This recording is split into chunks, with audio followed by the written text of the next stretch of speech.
It's a real pleasure to have Professor Rowena Murray here, who, as I've sort of said, has been a brilliant mentor for me and collaborator and supporter and teacher. And these are just some of the publications that Rowena is the author of here. And kind of as an independent scholar now, I think is a good description. But really that, Rowena has been the pioneer of structured writing groups. And so I thought it would be a great opportunity for Rowena to kind of speak to that and share that, especially as we're thinking about how to, practice social writing within our institutions, disciplines, projects, etc. Rowena. Thanks for a lovely introduction, and hello to Susanna and Kate, whom I spot in the group, and hello to everybody else as well. Structured writing groups is what I've been asked to chat about today.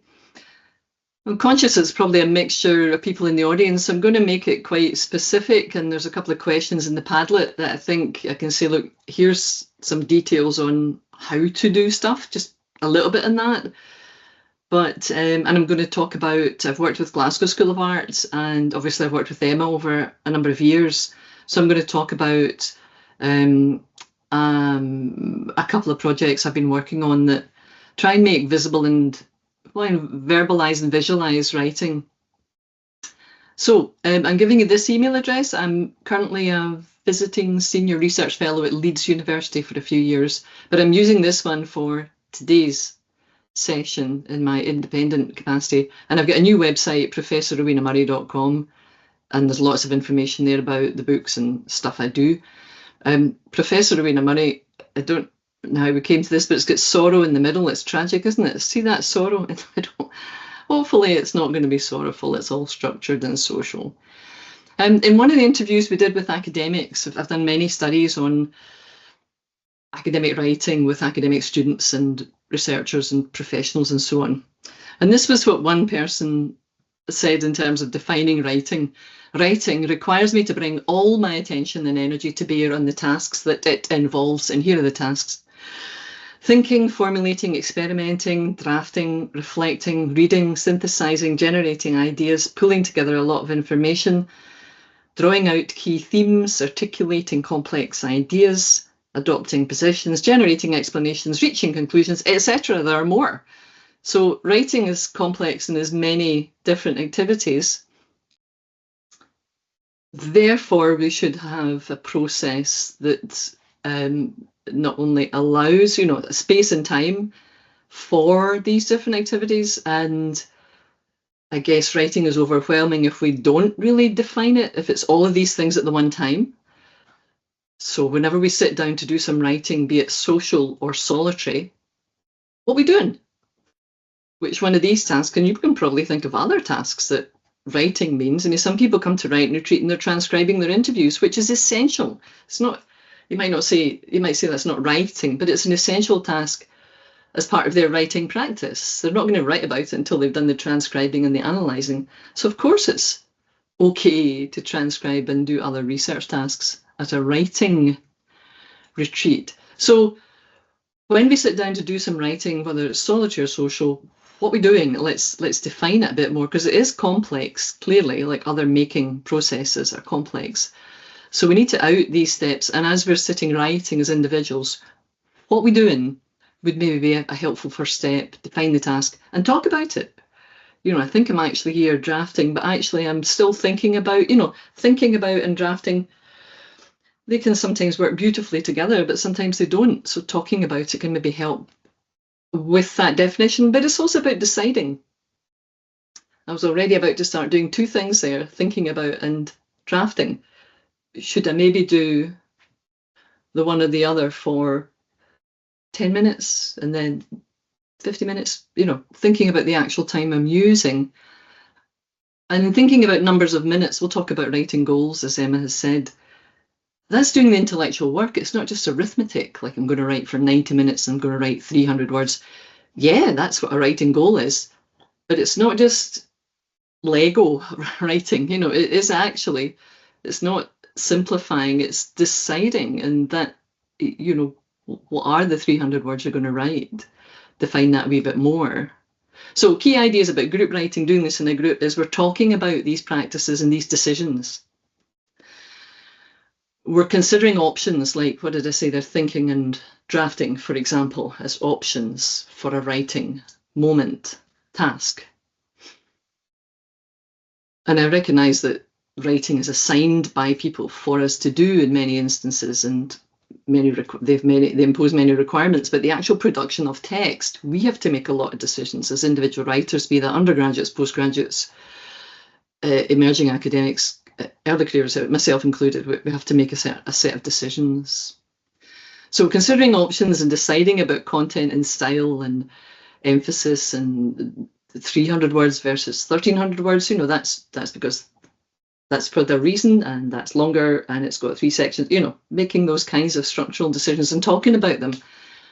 There's one person come up to me at a recent writing retreat in Scotland, the residential retreats, and said, you know, having an issue with, and I don't know how to do, and I've been thinking about this, and I'm just listening. I said, so that sounds interesting, and she carried on talking and said, and then she stopped talking and said, I've answered my own question, haven't I? I went, yes, you have, actually. That's lovely. I'll just go on to the next person. So as we're talking about it, we are doing some problem solving, not just bleating and moaning and whining. There might be a bit of that as well, but, you know, we are problem solving. And the 2 key things I've put here in bold are binge and snack writing. Now, in any international group, I usually say, are we clear what we mean by binge? And it's doing a lot of something at one time, normally associated with various things, but currently more associated with box set binge, you know, watching a whole series on Netflix or whatever. And it's there because I've heard a lot over the years of academics and others say, people writing in academic settings, I can only do my best writing, quality academic writing, in large chunks of time. You know, 2 weeks over Christmas, 6 weeks over the summer, 10-hour days, whatever, you know, 5 hours in the evenings after the kids are in bed, you know, like binge writing, doing a lot of it at one time. And I'm like, that's fine. When was the last time you did that? That you actually got writing done? And quite often there's open laughter in the room, because it's a dream, it's an aspiration to be able to do binge writing, to have large chunks of time dedicated to writing, which is what we do at retreats. We have the whole time for writing at my retreats. But it's a structured binge. You know, it's a lot of snack writing, and the optimum snack for being a productive writer in my study and in a few other studies as well seems to be 90 minutes, an hour and a half.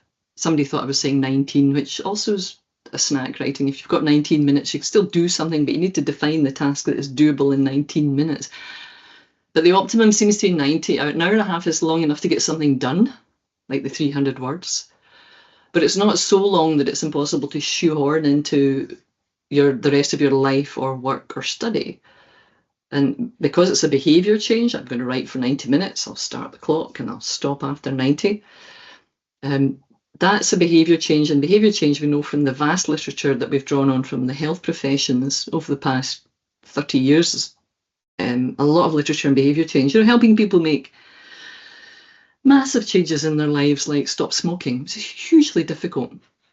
Or become more active. Very difficult if they're not currently active. Big behaviour change. But what we know about behaviour change is if you try and do it on your own, it will fail initially, and that could be horribly demotivating. If you try and change your behaviours in a group, you change them immediately. People who come to my retreats for their first retreat, they change their behaviours that day, because they write in these 60 or 90-minute increments, and we have regular breaks and we talk about it. So behaviour change can occur if the structure is there and it's in a group, is what the literature on behaviour change in the health professions would tell us. The trick is sustaining it. The very productive writing retreat, and people go back to other responsibilities, other roles, you know, 1,000 emails and so on. How do you transition into other environments from a writing retreat or even a writing group meeting? How do you transition? And we've done some work in that as well, which I'm not going to go into just now, but we've created a writing meeting model to deal with exactly that transition from dedicated writing time to life and work. So the other thing I've put in gold here is as I've already mentioned, as Emma mentioned, is goal setting. So I think everybody knows a bit about goal setting, so I'm not going to teach you about that. But I think for writing, what I find is people will make very specific goals for, say, transcribing an interview. They'll know it might take them 90 minutes, or it might take them 180 minutes in 2 90-minute sessions. Where they'll have a sense of the increment of time for the number of words, the amount of time it'll take to do that. In my experience, people don't do that so much with writing. So those of you who've never thought this way about, she said write for 300 words, well, what would I be writing? Exactly, yes, so it needs to be defined. The 300 words, or as I said, 1,300 words. 300 words might be the introduction, 1,300 words might be the literature review part of the paper. Or you're writing for a journal where introduction is part of the literature review, so that might be 300 and 1,300 in the one section.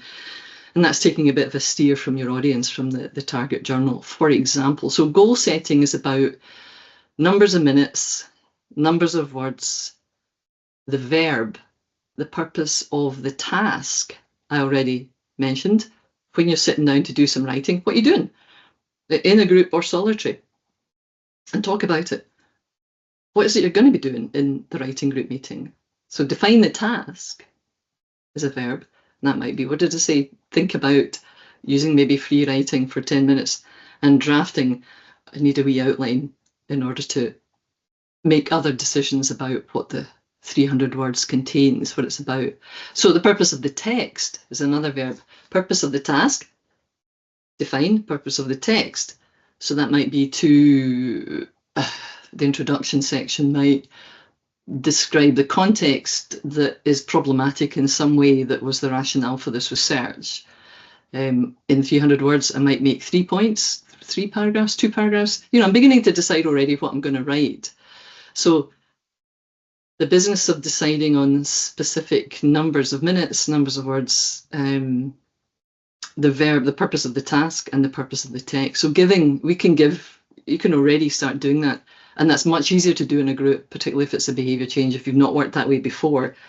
It's not to say you would work that way all the time, although some of us do, but that it certainly is worth trying.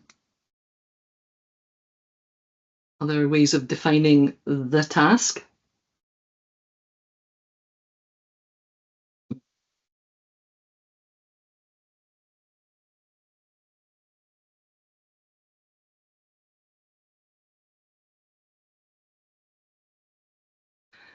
Without the numbers and the verbs. I mean, we all know what we want to write. We all know what we want to say. And that's important to have that urge or inclination, the intention to share something is important, an important part of writing. But defining it doesn't take that away. It's just, what's it I'm going to do? And some people prefer the word intention to goal. Goal setting sounds a bit mechanical. I've even had the word mechanistic said to me at a conference once. I didn't realise, Rowena, you'd be so mechanistic. I'm like, yeah, okay, that's not exactly what's going on here. And when my book, How to Write a Thesis, was reviewed in the Times Higher Education Supplement, the first edition, which is about 20 years ago, I talked about this number stuff and writing in smaller units and increments and whatever. And there were some terrible letters, apparently, which they didn't publish. You can imagine how simplistic and oversimplifying this can sound if you don't really do it and you don't really see the value of it. I get that, I'm aware. But they printed one letter, which was from a chap called Mark Griffiths, who has written about academic writing, and he is a professor in gambling studies, so he knows about positive addiction and negative addiction. And he was talking about establishing the writing practices, the writing behaviours, rather than waiting for inspiration or waiting till you can't stand the fear anymore and it's due tomorrow, which is the undergraduate writer that I was back in the day at Glasgow University. I wrote the essays the night before. Yes, I did. Not anymore, though. So if you're looking at verbs for discussing ideas, which is what Bruce Ballinger calls these verbs, These are purposes of text. So this is a selection. He's got a whole page of like 130 odd of verbs for discussing ideas. And this is not to say English 101, you need to look at the verb or the grammar. I'm just saying here are ideas for, are you claiming, are you proposing, are you summarizing, are you critiquing? You know, decide and say that actually in the text. This section reviews the literature on da-da, focusing on da-da in order to show a need for further research on da-da, for example. So I think when I work with postgraduate students, which I mostly do just now over the last long time, and they have to write a thesis of 80 or 100,000 words, or professional doctorates and masters, maybe 30, 40,000 words, whatever, trying to get them, it seems helpful to say this thing about, tell us what the chapter does, tell us what the sections do, tell us what the chapter concludes by suggesting. You know, these are kind of classic moves, which you're probably going to come around to anyway as you revise and revise and refine. But I'm kind of foregrounding this and saying, well, what is the chapter? What is the purpose of the chapter? What are the purposes of the sections? Let's make that a kind of earlier task in the writing practice, and let's talk about it in the writing group. In terms of writing, just to say, you can follow up on this. I'm not going to ask you to do some writing, which is what I normally do whenever I talk about writing. I'm not asking you to do that today, relax. But here is the 5-minute writing warm-up for going from not writing and whatever your brain is full of to writing, to focusing. And so for 90 minutes, 5 minutes of writing warm-up. What writing for your project have you done, or the closest thing to writing, even if you feel you've not written any quality writing at all about this topic? And what do you want to do in the long, medium and short term? So that's the goal setting. It's 5 minutes of writing, it's private writing. In sentences seems to be important. It's not a list, we've all got lists. In sentences, and then discussing it in your writing group. So whether that be for 5 minutes of writing, maximum 10 minutes of discussion, again, is using this discussion to focus. You're actually, this is a game-specific warm-up for writing. And those of you who have played volleyball, so I'll jump back to this in a minute, I'll give you some comments on this, but those of you who played volleyball, the volleyball warm-up is you spike from one position, you spike from another for a certain number of minutes, the referee blows the whistle, then you serve for 2 minutes. Used to be when I played. It's a long time since I played for about 30 years in different countries, and I'm still watching the telly. I know it's still evolving as a game from when I played, but the point is it's a game-specific warm-up for volleyball. You don't kick the ball. You actually now can kick the ball, but it's not part of the warm-up. So this is a game-specific warm-up for writing. It's not a list. It's not an outline. And quite often people are immediately relieved that they managed to generate text, which is important.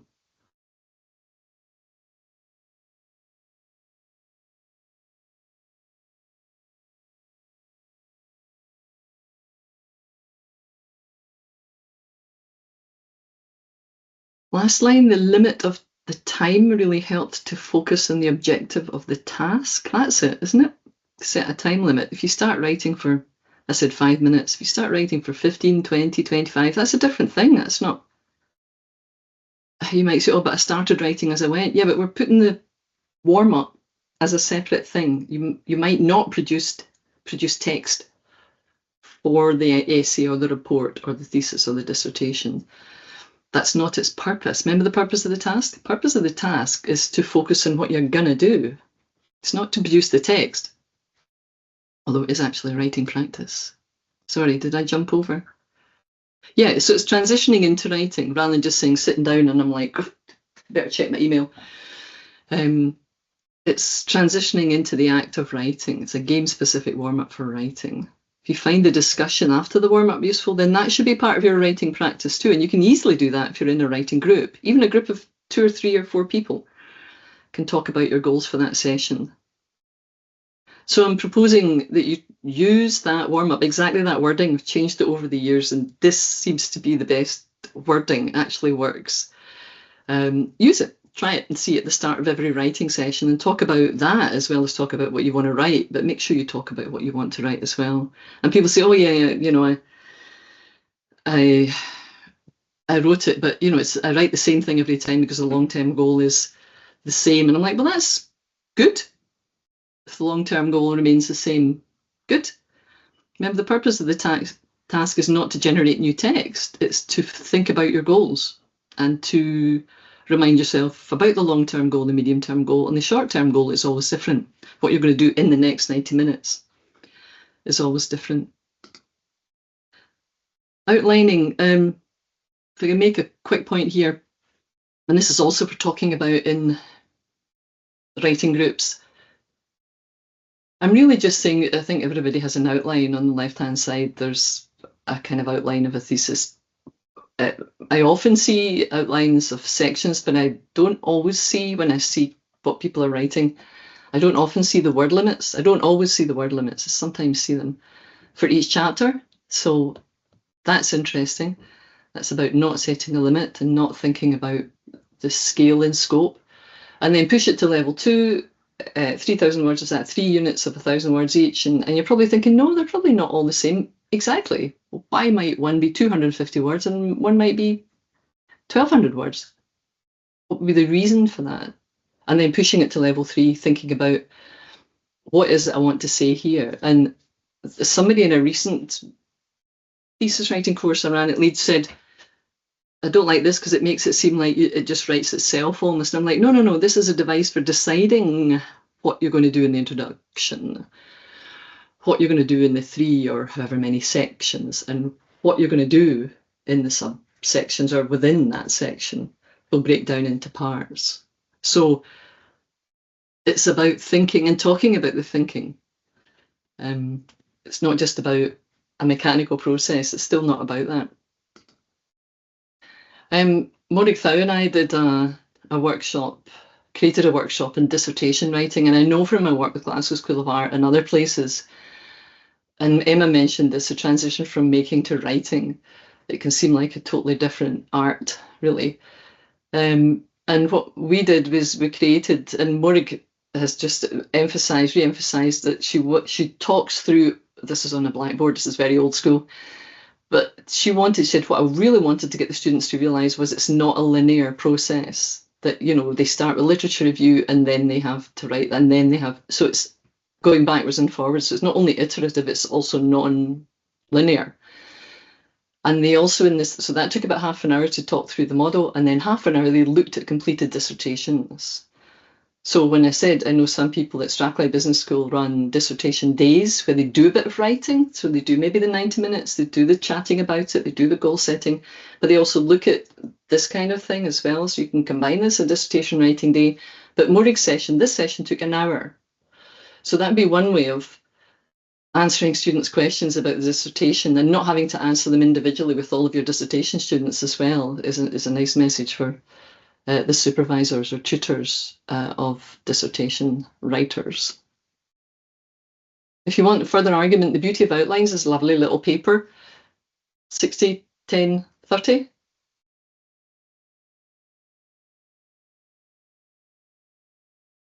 If you spend 10% of your time outlining, you'll probably have more composing and revising time, is the proposition. Read the paper, it's really short, it's really interesting. It's available online. So writing groups is a place where we do all this stuff, really. And this is the typing pool model that I've developed over the years of a writing retreat. What seems to really be important is that the programme is fixed, it's non-negotiable. Some people want to do a bit of yoga, a bit of a drumming workshop on the Wednesday afternoon. I'm like, okay, I'm not doing that. It's all about the writing time and the talking about the writing time and in the breaks, which I think is a real strength of the residential over the online. Online, people go off and do whatever they do in their houses, that's fine. But we don't have so much of the chat about what we're doing and how it's going, of the specifics of the writing process. Two of the studies, we showed that the structured writing groups, structured writing retreats, structured writing groups can reduce writing-related anxiety, which I think is a big outcome, particularly for dissertation and thesis writers, because the stakes are quite high and there's a lot of pressure, and supervisors are under pressure as well. So the fixed program at writing retreats, it's 60 or 90 minutes. You know, you can use these timings for a day or part of a day yourselves. It's 10.5 hours over 3 days is the normal schedule. There are variations, but it's working out what's feasible for you as a group. The hardest thing is actually organising a time that suits everybody. So I wouldn't even go there. That can take 20 minutes. I would just say, here's the time, here's the place, and we're online. I'm doing them hybrid now, the writing retreats. So there's people in the room and there's people on the screen, and that seems to work quite well. When we went online, as Emma was talking about, I made everything shorter. Initially, remember when it was like, I didn't even know if this would work actually online, if I'm honest, at the start. And I took out the goal settings. I thought we just should write. And people went immediately, no, the goal setting is really important. The writing warm-up and the goal settings. So pop that back in the first 15 minutes. And then 90 minutes of writing. It's absolutely essential to take stock and construct the experience of success. Absolutely essential. There's literally no point in setting goals unless you take stock. In your group, you can remind each other to do that. How did you get on? Did you do the 300 words? Well, I did 250, but actually that might do. You know, that kind of conversation, quite specific to the writing you've just done, essential for motivation. So did it work online? Similar to the feedback on in-person.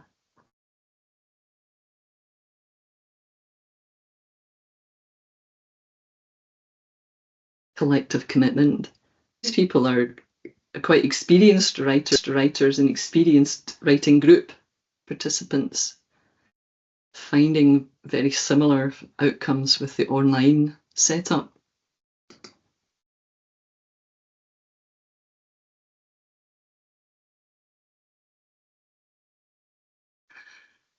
Taking proper breaks. I ran a writing retreat in groups in Japan. I worked with Osaka University over a number of years. And we were going to run a writing retreat, got funding to run it in Kyoto. And I wasn't sure this would work because in Japanese, gaman, there's a word that means work till you drop as a good thing. Whereas my approach is, no, we're going to take breaks and we're going to talk about it and we'll still be very productive. And it was uncanny when Beverly Yamamoto and I wrote a paper about the Kyoto writing retreat and found that, I mean, a Japanese student came up to me and said, I mean, there was people from Australia and the Philippines, international groups like everywhere, but the Japanese students come up and said, I'm really surprised I can be so productive while taking breaks. Like, excellent. And I hope they keep going. So what we can learn, what we can teach? What we can learn is by writing in groups, we can learn a lot. And this is a kind of a bit of a shout out to people in the teaching role or the coaching roles. We can teach this stuff. A lot of people in academic settings don't want to be writing teachers, but maybe this is a third way. It's not that you need to be a writing teacher. The collaboration of image and text with Maureen Michael, who's an artist and an art teacher, educator at Stirling University. So we tried to look at visualizing and verbalizing the complexity of writing and how writing groups can help with that. So this is various pictures of me, I think it is, in various writing situations, which are all kind of joined up with cables and other surfaces, other lines. And I tried to write in a different way. I write justified to make it look different. And this is just a short one. There's some longer pieces as well.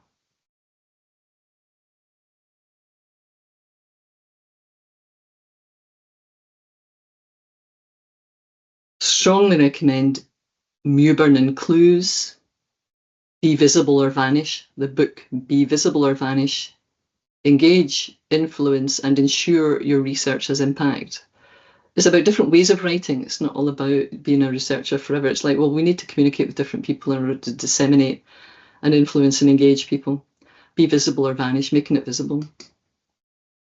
So the writing group's collaborative, supportive, productive, creative, safe, brave, somebody was saying yesterday, as I said in the Padlet, actually writing together. And just to say how to write a thesis, the 5th edition is just out this year.